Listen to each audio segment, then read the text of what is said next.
We're gonna do a song that you never heard before. The volume. Here they come and get wicked.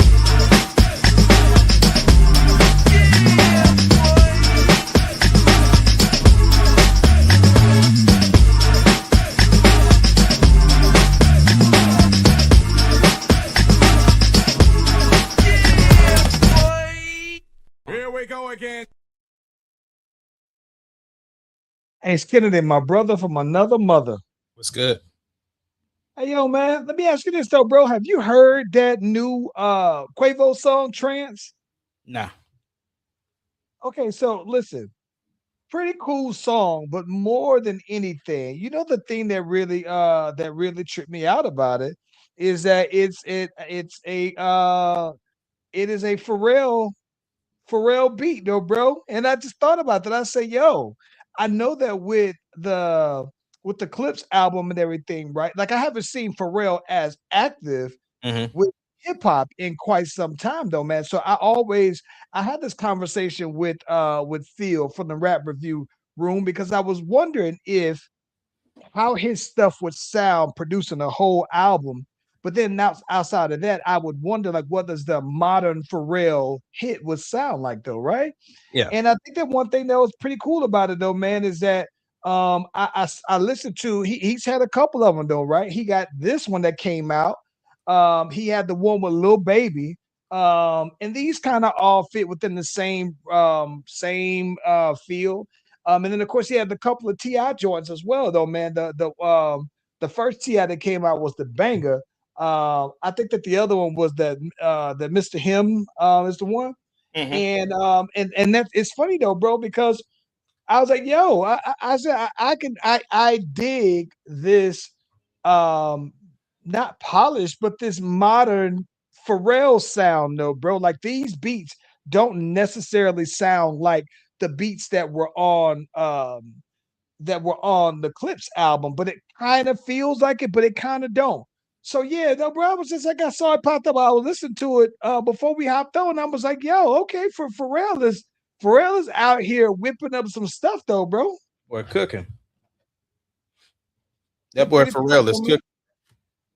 Pharrell has been cooking. Like I knew that he had been very heavily into the whole fashion thing though, bro. So I just wasn't sure, how active he was gonna be on the music side. And so that's why the Clips album was one thing. Mm-hmm. But just kind of seeing this continuation of us, I was like, yo, you know what though, man? He out here though, bro. Yeah. I'm thoroughly impressed though, man. That's what's up. Now I'm gonna have to check it out. I was listening to the new Buster album, and I got my opinions about that. It's like I understand the story because I guess before Jay Dilla passed, he had given Buster like over 300 beats, and so Mm. he's utilizing that production, and of course has got him on every song as far as like when they say who all's on the song, it says Busta Rhymes and Jay Dilla. But Yeah. thus far, it does sound like an older album. Like, Okay. you know what I'm saying? Like it just I would love to hear Buster on some current beats. And I understand the sentimental value of it. And I think if you're a Buster fan, you'll probably appreciate the album. But like I said, it really to me it sounds pretty dated. You know what I'm saying? I don't hear anything yet, and I'm not far into the album, but I don't hear anything yet that's like, oh, that's the single or that's the standout. I think that the thing that I'm just that's for Buster. Buster to me seems like at this point the same thing that we judge Nicki Minaj on. Like, where is the banger? Like Buster Rhymes has the bangers. And I know that he could just rap, but I think that Buster Rhymes had the big videos, the big bangers and everything like that. And it's the same measure stick that I think that if Missy came out with an album, right? It's like, all right, Missy, what I know you got the pen, that's cool, but what's the banger? And so I think that that's where for me, I was listening to the Buster, and I think that you're spot on. I think that what's funny to me though, man, is that I think that in order for Buster to have this resurgence, I think that Buster's gonna have to what the same idea that he had with Dilla. and the album, I think that Busta probably needs to have kind of like how Nas had that period with Hit Boy, and it brought Nas back to the current generation.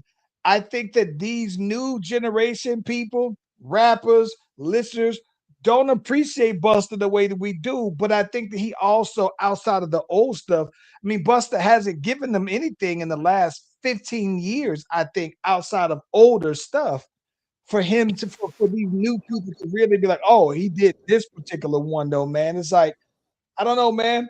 I love seeing Buster still active, but I'm not gonna lie, man. I do want to see Buster with that banger that remind him. And this is where I was with you. That's a great segue because I would totally love to see Buster on these new Pharrell productions, though, bro. Yep. Or a Zaytoven Be beat, or yes, I would love and listen and Buster. I would totally could see Buster on trap beats though, bro. Like on the right, it would be like a quirky sounding trap beat where it's a banger.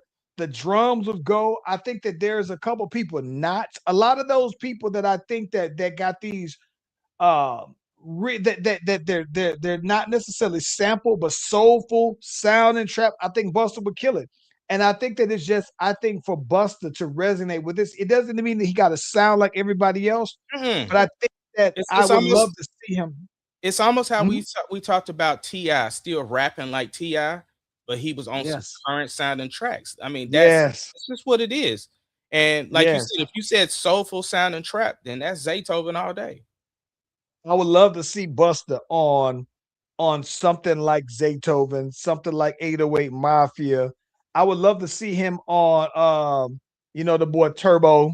You know what I'm saying? I would love to see him on all of the modern producers and not necessarily say where you are sounding, even the beats don't gotta sound like everybody else's. But I think that, and this is the thing. I mean, he Buster is as East Coast, in that area as it get though, bro. And I don't know that that's what he's necessarily going for.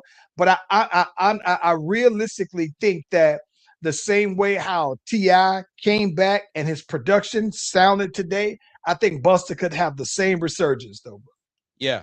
I mean, shoot, he like them chick records too. He can get with that boy Young Berg. I don't know. I keep forgetting Young Berg new name, but Hitmaker. oh I like Hitmaker too, man, and I like the drop Hitmaker. That's why I think it's cool. But yeah. nah, but I think that that's the one thing that's funny though, man. Let's get that music going, man. Let's get these people get started, man. All right.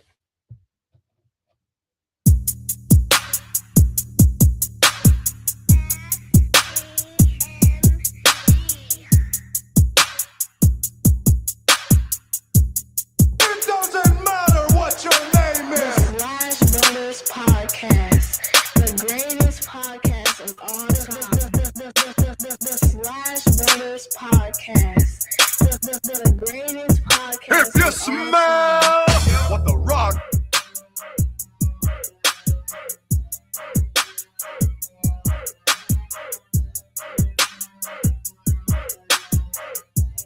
It doesn't matter what your name is. Slash Brothers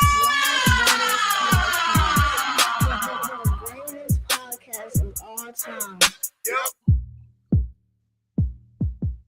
Listen, if you haven't already, be sure to like and subscribe to the Slash Brothers Facebook, YouTube, Twitch pages, and our TikTok pages because we are live on all platforms at the same time. The 7 o'clock EST, 6 o'clock CST. You click on the notification, you click on the bell, you get the heads up whenever your boys is doing their thing. Ace Kennedy. Hey man, just real quick. I mean, unfortunately, I was out the other day with the fam. We got the notification. Unfortunately, though, man, that Dolly Parton passed away, though, bro. Hey, bro, Bro, it's 80 years threes old, hit. man. The threes hit. Yeah. Hayden, Dolly Parton, and we had Tim Curry. Well, can't forget my boy, Junior, and he was up in there on Menace to Society. He had the little quintessential 90s run. If you was a gangster, he was in Don't Be a Menace. He was like, that's the one who Kane pounded out, though, bro. He died too. You remember Don't Be a Minute? You remember Menace to Society? He was like, yeah. I don't He even know said, who you're you talking about. Kane? Yeah. He said, are you Kane? And then he said, yeah. He said, yeah. And he was like, well, you got my sister pregnant or whatever. And then that boy, he's Yeah. the one that Kane pounded out. He's in all of the movies. He was Junior on Players Ball, though, man. Let me see. Yeah. But in all of the movies, in the 90s movies, when you see somebody who creeping with the gun, they run like him, and he's mostly known for that. Samuel Monroe Jr. Yes, he had been having like some issues with like meningitis, I think, and he's been Hmm. dealing with some stuff for a little while. And I saw that, his family was just saying, like, keep him in your prayers or whatever. And I guess he basically succumbed to that, though, man. But yeah, but I always know him, Hmm. you know what I'm saying, from juniors on Players Club. But outside of that, it's the run, it's the creeping, though, man. He was on Minister Society. When he walked off, he's looking around, and every time they have all the gangsters in the movies in the 90s, Hmm. all of them ran off like he did, though, man. So yeah, man. But um, let me ask you this though, bro. I think that the one thing that's very interesting to me about Dolly Parton, I think that stands out to me is you talking about when you got hits and you got a body of work and you're still active that stands the test of time. When you talk about there are people who recognize Dolly Parton today. She is like, to me, I would say, like the equal to how Snoop Dogg. It's like, even you I don't know anybody who don't know who Dolly Parton is, even if they don't know any of her songs, though, bro. Yeah. Global icon. Global And very, icon. very sweet from what all accounts that most people have said about her. And very humble too. I know they were talking about that Tennessee was trying to put a Dolly Parton statue up at a time, and she was like, "Listen, right now is just not the time. Like, there's so many other things. Like, maybe later on down the line, if you guys, think about that, or if I pass or something like that, I would, that would be great. But just real gracious, real personable, and like you said, everybody knows her, even if it's not even for her music, they just know who she is. So I think that it's people are definitely celebrating in their own way. I've seen a bunch of different tributes on Facebook. So yeah, it's definitely moving in the masses. There's a whole thread on threads, right? Where the girls are celebrating by having the boobs sitting high up today. Yeah, like I Half said, people staff. have. What's that say? Is it half staff? High staff? Was it half staff? Hey, I don't know what staff it is, but Ladies got the boobs sitting high today for Dolly Parton, though, man. yeah, I'm not mad at that. especially yesterday for Tuesday. Well, 2 days Yes. ago for Tuesday. Yes, though. They should run that for the whole week. I don't see why they wouldn't. Yeah. So we're gonna get What into else this we got top on deck story today, first. man? Yes. Let's get into this top story. The boy Stephen Anthony Ruckus Jerome Smith. Stephen A. Smith. Uh oh, that boy cinematic checking in. Stephen A. Smith was given the thumbs down award by the Black Broadcast Association. I don't know the official title for them, but uh and he did not take that well. Uh Right. and here's the thing. I don't mind him having an opinion about it. I don't even mind him getting online to comment about it because they did it publicly, so he's allowed to publicly comment. I True. just think how he's doing it and some of the response that he's given isn't relevant towards what the actual reasoning behind them giving him that award. I don't feel like his response is matching. Right. I know everybody knew that Stephen A was going to run down his accolades And, of course, he's getting ready to get inducted into the Broadcasting Hall of Fame very soon.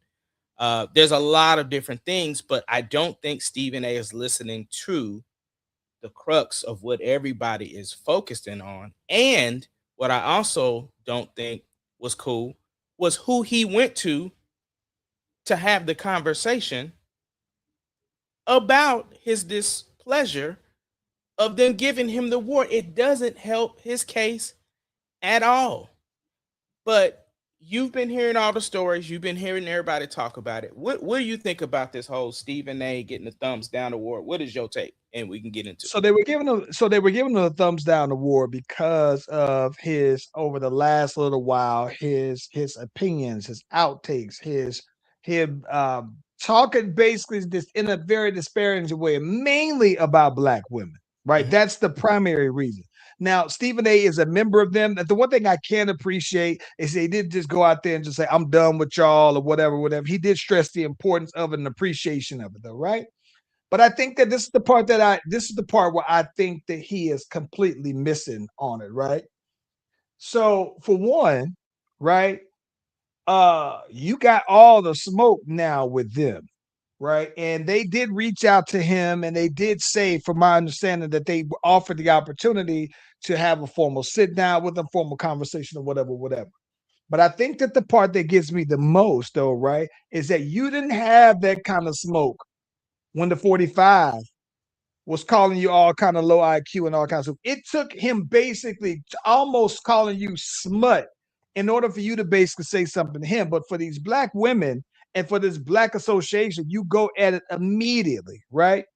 And to your point, I don't think that, like, when you go ahead, and this is my thing about it, it's like when you go ahead and you start talking about family business to other people, that's what you were saying. That's like me. That to me, that's almost like that's like if I'm talking about Slash Brothers business, right? Over something that you and I talked about, and I'm having this conversation with a complete outsider, though, bro. It don't line up. I think that with Stephen A, I think the big thing is I honestly feel like, bro, that Stephen A. Smith is so consumed with the personality of Stephen A. Smith, the character, the person, the personality, that you and I, we always talk about how sometimes you can separate the man from the music, separate the man from the art. I don't think that he's been able to separate the two. I think that he's responding as Stephen A. Smith, the character, so much so as a lead that he's not able to basically take a step back and say, hey, you know what? Is there some validity? It's one of those things where it's like, y'all gotta be wrong, right? And Stephen A. Smith, the personality would say that, would take that opinion, would basically defend that, right? But I don't think that he could. I don't think that Stephen A. Smith, the person, the character is so outweighing the person that it's not allowing him to be like, well, if everybody But is saying it, bro. when has Stephen A ever felt like he was wrong?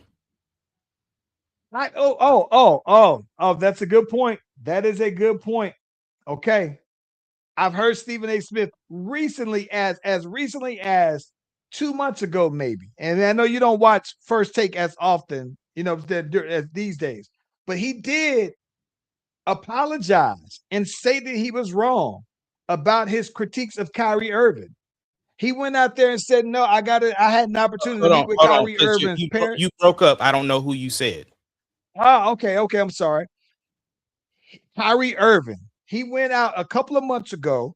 He was like, no, I was wrong, right? I got more information than what I had at the time when I was spewing out my opinion about something. I was giving my opinion, and I didn't have all of this additional context that I have now. And that maybe if I would have had this context, I wouldn't have had that position back then, though.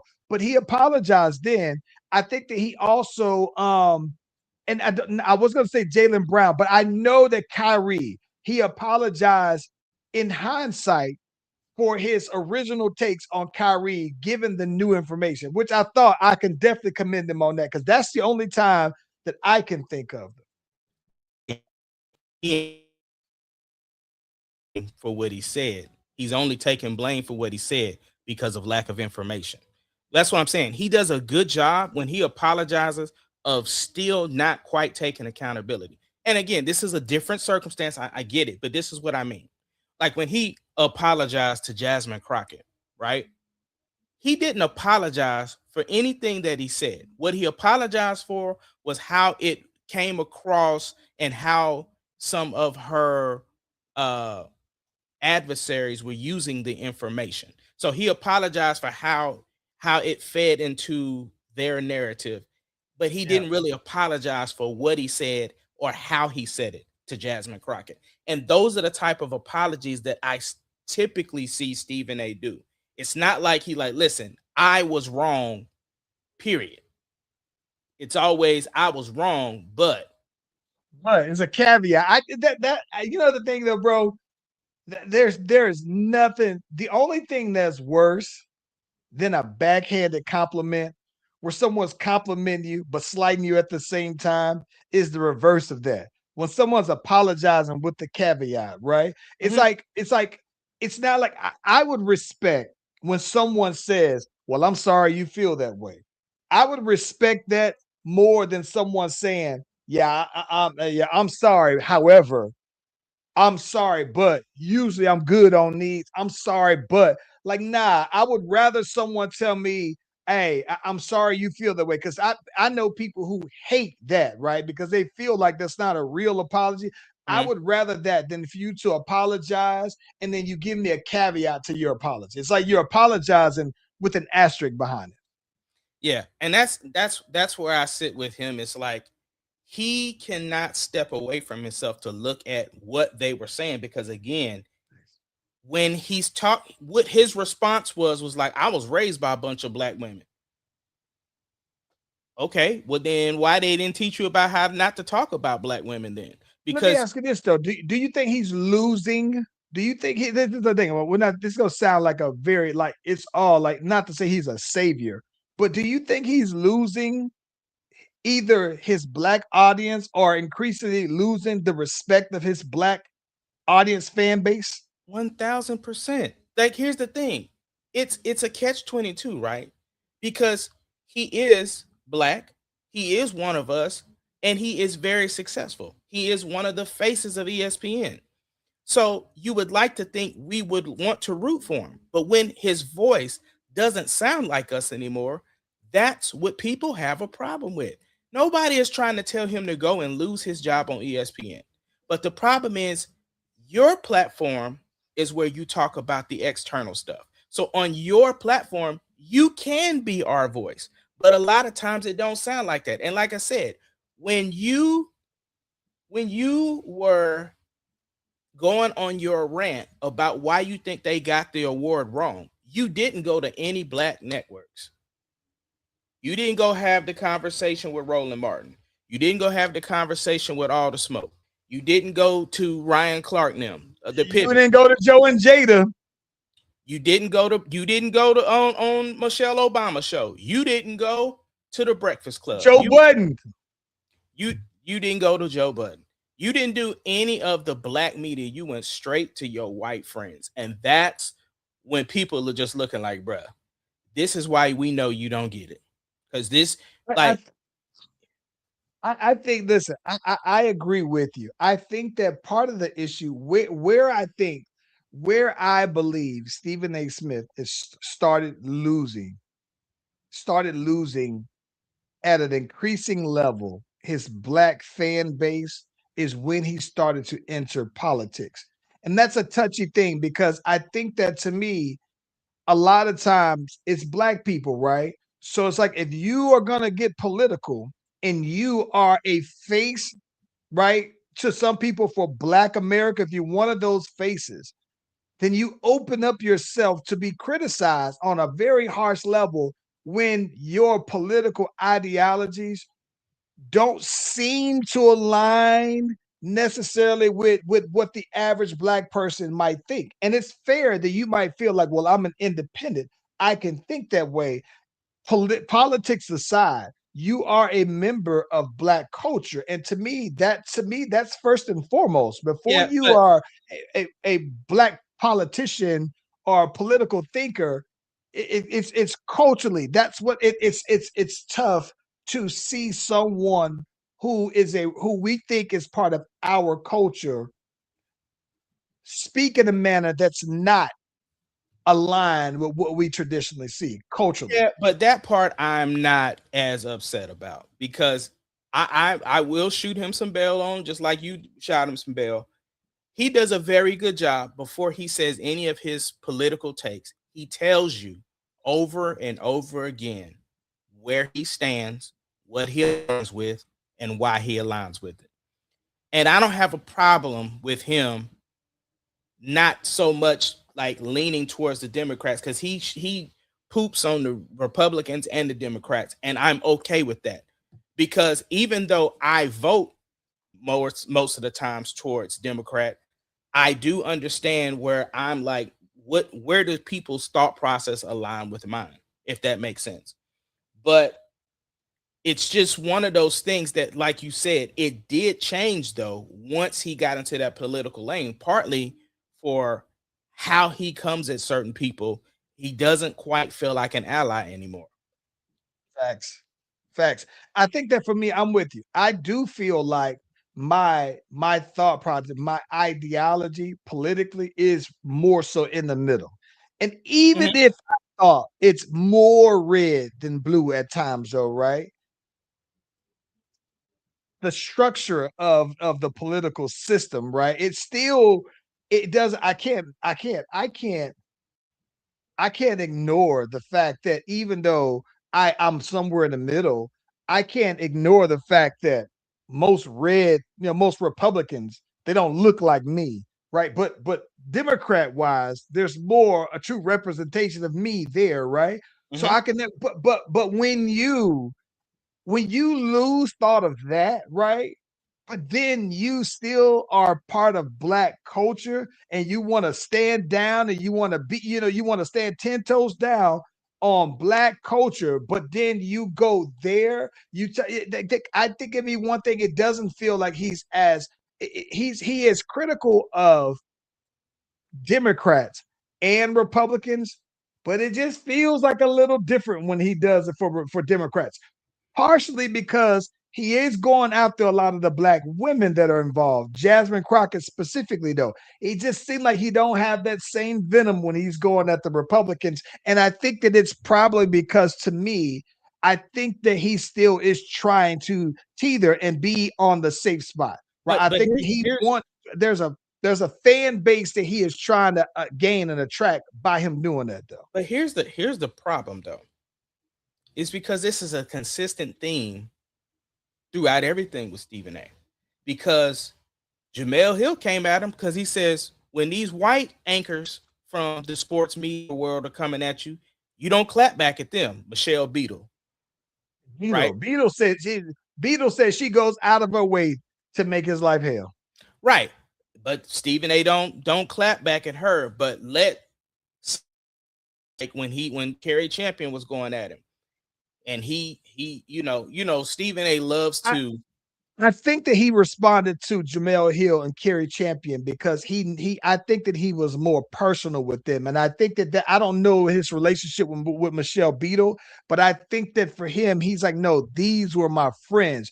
Beadle may have been a colleague, but he considered them to be friends. No. I understand that.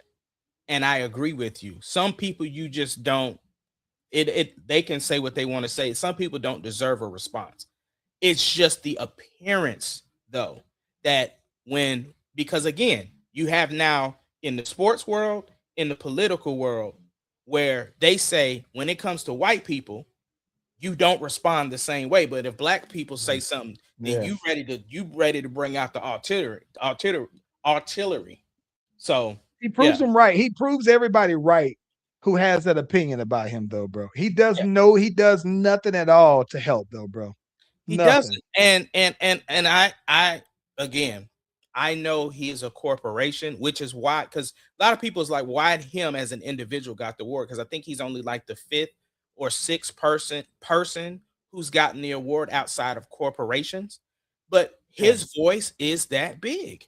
And it so is. when your voice is that big and you have not got down on one, not even two, not even three, but like four black women were listed in your reasoning as to why you got the award, that's the problem. It's like, bro, you started out your apology very well by look, I listened and I heard, and I'm constantly trying to do my best to be better every day.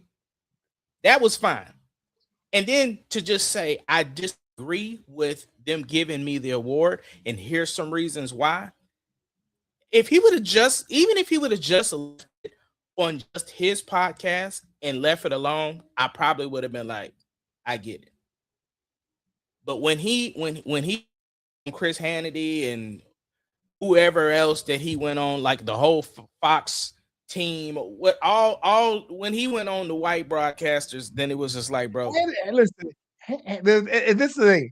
What makes it worse to me is Hannity is somebody who I just absolutely can't stand, bro. Like I just for some reason, like I'm like he's one of the people, man, in terms of television that I'm like literally disgusted at when I actually see him, though, bro. It's something about Hannity just rubs me the wrong way, though, bro. and then and then it was like when he was like, yeah, and he talked about Jasmine Crockett, and I can't stand her because she says some silly things. It almost made it like everything that Stephen A said about Jasmine Crockett, it was like bringing that junk back up because it was like, hey, we agree with you. Like, how Yes, could they do that to you? yes, Oh my gosh, yes. that it just, Get out my face, man. He listen, man. I'm gonna be honest with you though, bro. He does no favors at the he does this, he does himself no favors to fight back the criticisms that I think are very fair. Like I understand that you can have a fair criticism, but you Mhm, can have a very fair response. But I don't think that he does. I just don't think that he's doing himself any favors though, bro. absolutely not. Let's move on, bro. Did you get a chance to watch that Joe versus Donnell? I saw some of it. I saw the highlights, the main pieces of it though. Okay, I watched it from beginning to end, and people, Mark was texting us during the verses. Mark Damn. knows everybody. He watches faithfully when them things go live, and he was giving us the rundown, the play by play, and he was Yeah. talking about how they needed to fix Donnell's mic. Charlie V. When they say something's up with the mic, you lost. No, but that's the thing. I know that there can be technical difficulties. I've been at shows where mics have gone awry.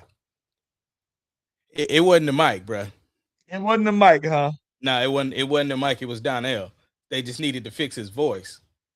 Oh Lord. Because here's the thing. This is what broke my heart. Because I could have shot Donnell some bail. Like, hey, maybe he just getting over a cold. Because in the second half, he sounded decent. It was the beginning. He didn't know his words. Dang, He wasn't sounding good. But this is what dang. this is what hurt my heart. What hurt my heart is, first of all, let me give him his props. I did not know some of the songs he had wrote and produced, but he brings out 702, and they did Get It Together, my favorite R&B song of all times. It's probably my favorite. It's probably if it's not my favorite of all time, Yeah, it it's is mine. definitely and I don't want to be a prisoner of the moment because there's some Jodeci's in there though, man, that I don't want to just forget about, right? But I know, but every single time that song comes on, it gives me the exact same feeling. That is my I song. agree. Yes. Yeah, it feels like when they come out in 95, 96, it sounds like that all over again though, bro. Yes, they sounded horrible. No. 702 sounded horrible. I was reading the Not comments, Mila, bro. bro. Listen, they said 702 out there sounded like 251, bro. They No way. It No was, way. oh my gosh, bro. You know, it's funny though. I've always, speaking of 702, I've always loved Mila. I've always like. It was funny though, man, because you know, like there's sometimes you might follow people on Instagram. Like for some reason, I follow her on Instagram immediately though, bro. Like when I first got on Instagram, there was like 10 people who I remember when I was like, oh, Instagram's kind of cool. You know what? I'm gonna go ahead and follow. And I remember Brian Michael Cox, right, being the first person I followed was Brian Michael Cox for some reason. And I Mhm. think that Mila from 702, man, was she on there then? It was 702, the group. I think I at least looked to see if she was on there though, bro. Yeah, I've always been a big fan though, man. Yeah, her and Brandy, those are like the two. Let me see. I'm But trying to see if I can find some video of the 702 so you can hear it for yourself, bro.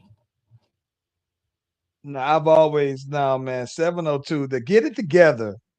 Get It Together was always one of those. Because I get so when it comes on, I know exactly where I was then. I can tell you what was popping that particular year, everything about it though, man. It's such a very nostalgic song though, man. Yeah. Yeah, yeah, that's what I thought. Came out in 96 though. So we was sophomore year, sophomore junior year. Let me see here. Screen share.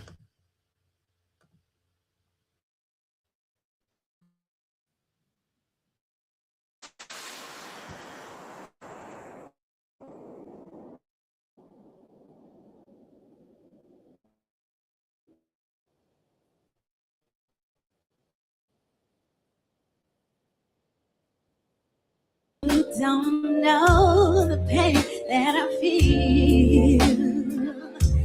You're taking my love for granted and you just want to see it your way. Hey, hey, hey, it's about that time. I'm gonna tell you what's on my mind. Be here with me when all I need. I won't say I don't want to go. We get it together. Can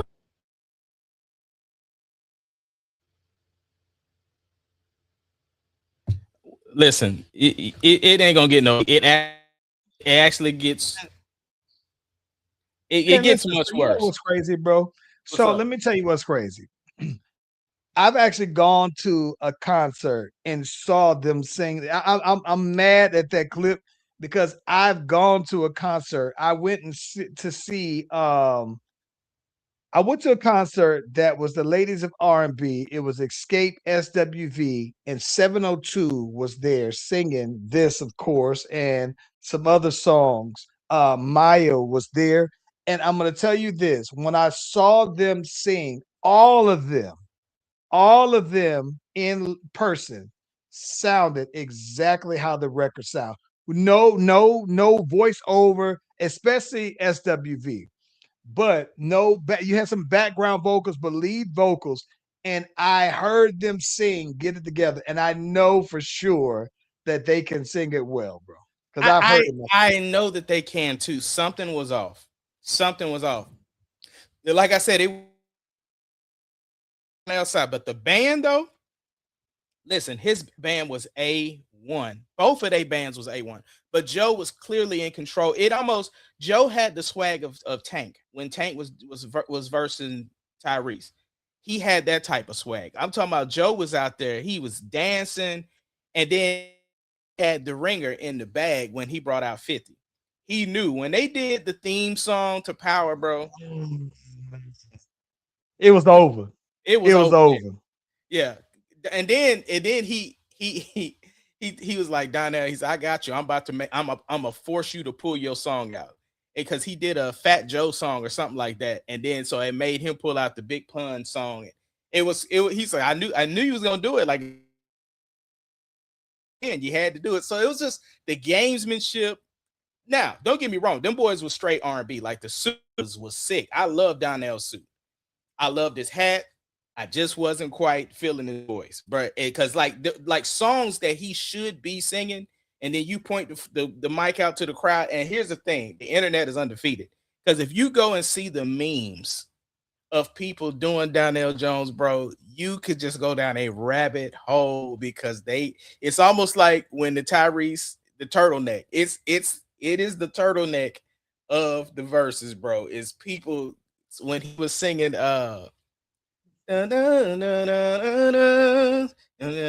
love someone, you just don't Where I want to be. Yeah. When he sang that and he didn't know the words, bro, it was that everybody was like, oh. Here's my thing though, bro. Like that to me, that would be like Beyonce not knowing the words to Drunk in Love. That would be like to me, Vanilla Ice not knowing the words to Ice Ice Baby. Like, here's my thing. I'm not saying like you don't got I'm not gonna even say Beyonce. Beyonce got so many songs that are hits that I could understand if you just put on the spot and say sing it, she might be like, oh, let me get together. But there are certain people who are known for a handful of songs, though, bro. And if you've been making a living performing those handful of songs, I don't have an issue. I'm gonna expect that you can sing, unless you tell me that if I know your voice has been gone. But come on, man, like Patti LaBelle can get out there and still cut it. Shaka Khan still can get out there and get it, though, bro. That almost makes me mad as a fan. I have forgotten words to my songs as well. I have, so I understand. I'm not gonna lie. It has. I remember I performed at G Ball's release party. I forgot the words on mine, and he knew my words like more than I did. Yeah. Though. But see, even like Snoop is like Snoop and the Brat. Snoop and the Brat have monitors with the words on it so they can remember. That makes sense to me that Snoop Dogg would, because you think though, man, some of Snoop Dogg's songs that were hits, they were hits like in 94, 95. I can understand why he might not. And then you got that era where, depending on the song, right? It's been, you think about it, right? He had Lay Low, you know what I'm saying? And some of them other songs that came out, them was like the 2000s, so he might not perform them as much. So I can understand why Snoop Dogg might, but I think that at the end of the day, though, bro, when you got like 5 bangers, like, nah, bro, I'm gonna need you to know them 5, though, bro. I know they wrote songs from other people, but I'm gonna need your 5 because I know that there's the Legends of R&B tours, and I see all these guys get out there, and I love seeing that. You know what I'm saying? Like some of the older guys are still out there performing them hits, but bro, if you're known for 5 songs that I know that you perform regularly, though, bro, I'm gonna need you to know them songs, though, bro. Yeah, I feel you, because I mean, versus is an opportunity to boost streams, and it's an opportunity to get people to want to see your concert again. Because I'm sure Mario ate off of verses. I'm sure Joe, because see, Joe is coming off of Tiny Desk, and now he has verses, and now all these other clips of him performing recently are coming out. Joe's stock going up right now. Wouldn't be mad if Joe came out with a new album, though. At this point, they're like, I think that you gotta be. Listen.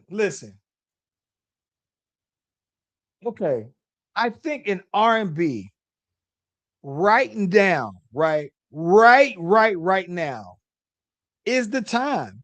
Like, this is what I think is crazy, though, right? I don't want to get too far away from it but we talked about verses, and T-Pain was on the verses, right? I saw a clip of T-Pain posted where Pharrell called him on up. Again, Pharrell, full circle, right? Because Pharrell been hot now. And Pharrell was like, T-Pain, bro, you need to come out with an R&B album, though, bro. Right now is the time. And T-Pain is kind of like, I don't know, because T-Pain has been saying for years, even though he's independent, like music isn't paying as much as some of these other things that I got going on. Yeah, and he might do touring and everything like that, but putting out new music like that isn't a thing. And so I think that what's funny about that is that Pharrell was telling him like, yo, This is the time. There's no other, like, you're in between albums. Beyonce isn't coming out with anything new probably for the rest of the year. Rihanna isn't coming up with anything. All of the Chris Brown and Usher, they already put out projects. You got this window where you could basically go ahead and say, oh, well, let's put out something dope.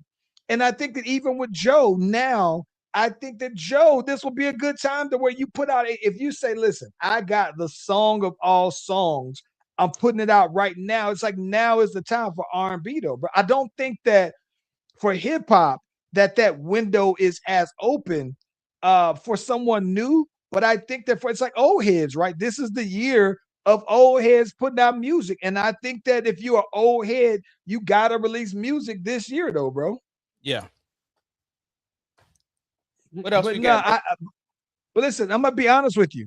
I was very surprised to about because I never knew until this that Donnell Jones wrote 702 to get it together. I didn't know that until then, right? Yeah. Which is crazy Hey, with that being one of my songs. But that was what other songs did he write that you were surprised to hear about? I think Joe wrote Usher song. Joe wrote all the time I think of you, holding on to someone new. Don't make me lose my It's one of my favorite Usher songs, and I think that's so underrated too, though, bro. Yeah, Joe A wrote that, bro. very So he said, underrated song. I yeah, because he feel was so like, I wrote strange. this from Usher tour right now, but I'm gonna have my boy sing it. So yeah, that's how I found out. There was another song that Joe, Donnell wrote, but he let me see. Let's see if I can just pull up. Let's see, Donnell Jones. Let's see.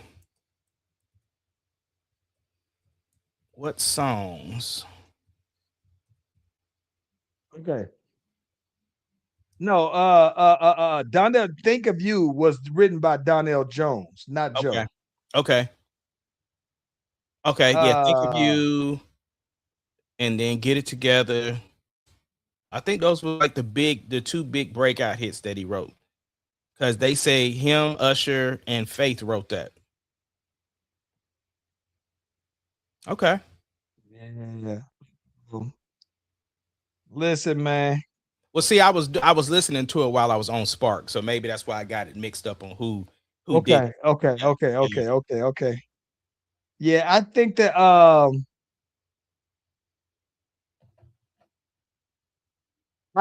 one song that I liked about him that I thought was gonna be one of it's a quarter past three, girl. No, it's a quarter past two, girl. What you gonna do? Shawty got her eyes on me. I thought that was a cold, cold, cold song by him, though, man. Mm-hmm. But yeah, man. No, I think that it's I didn't know. I say that to say I didn't know that he would have that many joints to go with Joe like that, though, man. So that's where I was at with that, man. Yeah. Well, it was one of those Mario things too. Like even if it was a Joe song that wasn't necessarily as performed it well, he still just sounded good. You know. Yeah. I get you. I get you.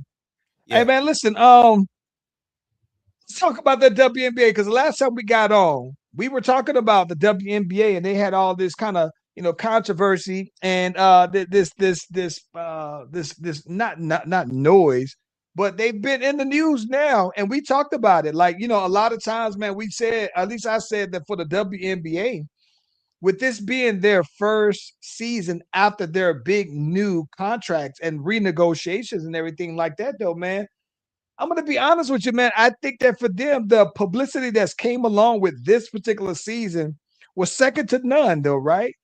In the chat comes Enes Canter. We talked about him and Royce White, and they were talking about they want to go ahead and enter the WNBA, though, right? Enes Canter goes to a game for Chicago, though, man, and he makes his scene. He goes back and forth with one of the players, and they basically go ahead and get him out the arena, though. Ace Kennedy, tell me your thoughts, bro. What we doing? I don't blame that on Enes Canter. Honestly, that's a WNBA issue because the only reason he had the platform to do that was because the WNBA didn't address it when him and Royce came out and said they were going to do what they were going to do. The thing is that he came in, he obviously he was planning it. He had the shirt on that said, you know, woman is a noun, and uh uh you know, being human or something like is something to that extent. And so the WNBA could have easily not allowed him to come in with the shirt on, knowing that that was going to cause something. But you know, I get it. People can pay their money and get in, you know, but just as like when we go, I've been to WWE events, I've been to even the Thunder games. They will tell you at the door, you can't bring that in. You can't bring that in. You can't do that. You can't do that. So that's why I said it's a WNBA problem, because they are the ones that should have nipped that in the bud to begin with. But again, guess who benefits from it? The WNBA. Because they're going to talk crazy about Enes Canter, freedom. They're going to talk crazy about him. But it's still the WNBA that's getting the publicity. So is it a problem? Not really. Because again, it's still that controversy. It's still keeping the name buzzing out there. So, you know, the NBA hasn't started yet. And then NFL's getting ready to kick back up. College football getting ready to kick back up. So you gotta keep that name going, and that controversy helps it. So, you know, Yeah. I I'm not mad at it. yeah. Yeah. I'm not mad at mad. either side, because at this point, if you enter Canada freedom, you gotta double down. Listen, man, I'm not gonna pay to go to a basketball game to argue with no woman, bro. I'm not gonna pay money to go argue. That's the one thing I think that makes you like a clown for that. Listen, I mean, on some point, the only thing I can give him the okay on is if you feel like you feel a certain way, you double down on it. All right, cool. That's one thing. I just think that this is my thing, though, bro. If I'm just the WNBA, like you said, because they're not saying anything about it, I'm not gonna allow you also to make a mockery of my league, though, bro. And so for that in itself, though, man, they would have to come out and formally say anything. I do kind of respect the fact that, again, by them not saying anything, it's like you letting it marinate, though, bro. You letting it No, marinate. they finally came out and said something though. Yeah, but I don't like, this is my thing. It's where I don't think that his point was wrong, right? I'm probably more inclined to agree with ultimately his point. But I think that at the end of the day, I think that sometimes how you say, when you talk about how you say something matters, that's where I think that that's the thing. It's I don't know, bro. But listen, I think that again, I've never, and you think about even on the heels of that, Angel Reese scores 26 rebounds, has a career high 30 points, though, man. You got a lot of girls out there that are hooping this year, though, bro. You got Asia Wilson still doing what she do, though, man. You got Nafisa Collins out there balling out there as well, though, man. You got a lot of girls that are hooping, and you got a lot of things that you got the WNBA has more motion this year. Then I mean, it's so many storylines, man, compelling storylines that go beyond just basketball. And I know that at some point, man, maybe the women want to just say, let's just keep it basketball. But I'm gonna be honest with you, though, man, as a consumer and as a casual fan of the WNBA, though, man, the extra stories to me help sell the league to me, though, bro. So I'm not mad at it, though, man. It does keep me intrigued, though, bro. Yeah, I'm not mad at it either. And I think that, you know, you're gonna have people who are just, I'm grateful that they do have some pure fans. But unfortunately, it still just hasn't caught like that yet. You know what I'm saying? And so because of that, this does help. Because it's like you said, what's gonna happen next? What's gonna happen next, though, bro? What's gonna happen next? Let me ask you this, though, man. Did you see the recent Druski skit, though, bro? The last one I saw was him doing the CTE. Okay, listen. For one, Drewski's quality, though, bro, is starting to get A1. A1 on the qualities. His stuff is looking cinematic now. His stuff looks like he is not cutting back on production, right? It is there. But listen, though, bro. The one thing that I can the one thing that I think makes Drewski's comedic skits so hilarious is that there is a fine line of truth and a fine line of like not disrespect, but you that will piss you off. And he does a very fine line, does a very good job of walking that fine line where you see the truth in it, but you can also see how somebody would be offended by it. And to me, I always think that it's almost like it's like this. It's like to me, I think that a good joke about race makes all races joke, even the race that they're joking about, right? If that race isn't joking or laughing at it, then I don't think that it's a joke. It's a funny joke. I think it's just intended to be offensive. I But think that what here's Drewski did on this one, yeah, what's up? no, go ahead, go ahead. Yeah, but I think that what you can see the fact that he called us Ray Price is just wow, right? As the character on there. But I think that it's like it's what everybody thinks but isn't saying, right? That's what I thought that was good about it.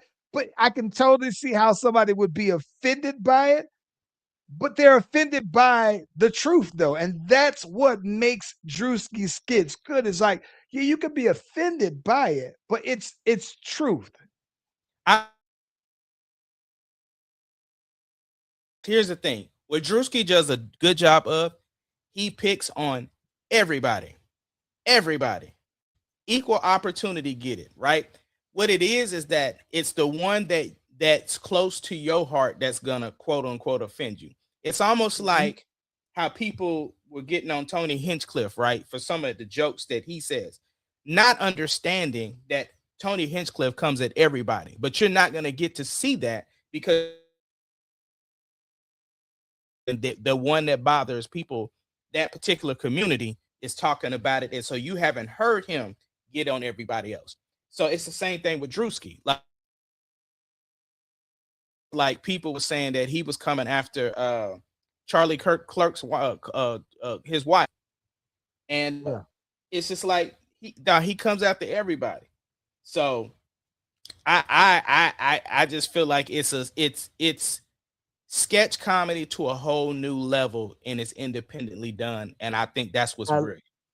I love it. And I think that to me, like I said, I think that like I've seen like if you're telling like I said, if you're telling a race joke, if you're any other race, and if I'm watching you tell this joke about black people, if I don't if I laugh at the joke about black people, right, then it's a very well delivered joke.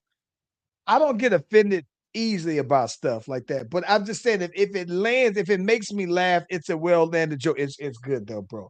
I think that that's the one thing that I've seen about Drewski though, bro, is that on almost all of his, it's like it hit home because you either know someone, the people that he's making fun of know someone, but there's a lot of truth in what he actually says, and the truth could very well be that no, people really think this, or that people have really seen this though, bro. But this one right here though, bro, I thought that was the first thing I thought. I said, hey, this boy did not skip out on production quality on this because this thing is like a movie though, bro. Cold though, bro. I love that. Haven't been disappointed in one just yet though. Nah, he point, bro. Give him his props for real.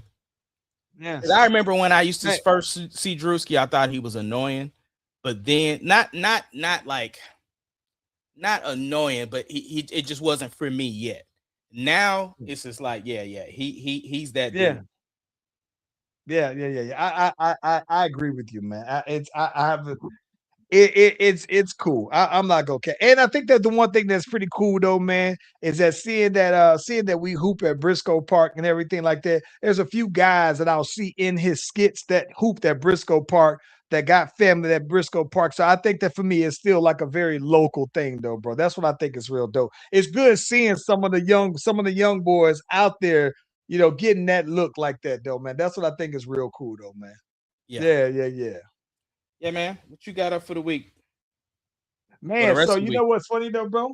I am I'm charging up the camera batteries though, man, because I'm planning to go ahead and set up to shoot this red light though, bro. So I'm excited about that. I'm trying to do 2 shoots today. I'm not today. I'm setting up to do the red light and I'm setting up to shoot the other one though, man. And I'm finally deciding that I'm gonna tap into this AI and see if I can get some stuff popping with that though, man. So I'm pretty excited to do some visuals. And plus, I'm linking up with the pros, though, man. It's the homeboy Damien's birthday coming on up on next Sunday, though, man. So it's good to celebrate the real. And so, yeah, man, that's what I'm gonna be looking like over the next couple of days. So what's good with you, though? Hey, tomorrow I'm singing at this K1 fighting event. The winner of the event is going off to Tokyo. It's going to be at the Trey Young Event Center, which is a huge venue out here. They do a lot of AAU tournaments and stuff out here. So it's a nice venue. It's going to be a lot of people, very professional done. It's going to be streamed. So it's a good look. So I'm excited about that. That's popping off tomorrow. And then checking out the girl Lele this weekend. So yeah, that's about it. Where you going out to Arkansas? Or are you going? Yeah. Okay, that's dope. Yeah. Other than that, though, man, I think it's good. I'm pretty excited, though, man. I think that this week has already been. This week went by very quickly, though, man. And so I want to go ahead and have things pre-prepped so that all I got to do is step in there, though, man. So yeah, it's gonna be pretty dope.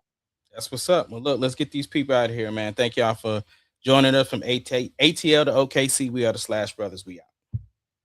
Peace.